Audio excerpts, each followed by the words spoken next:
In this video, we will be going over the installation of the software that we'll need for this course. So the first is Node.js.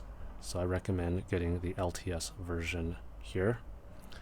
And then for Postgres, if you go to the home page and then go to download, you can find the installer for your operating system here.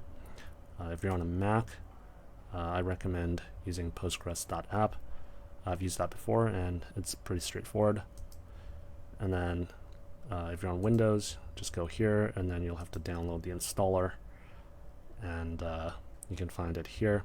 So I recommend version 15 as that is the one that I have installed on my machine.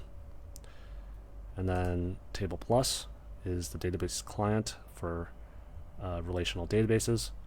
So you can find the download here.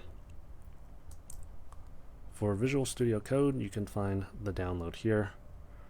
And then for Postman, you can get the download for the desktop app here.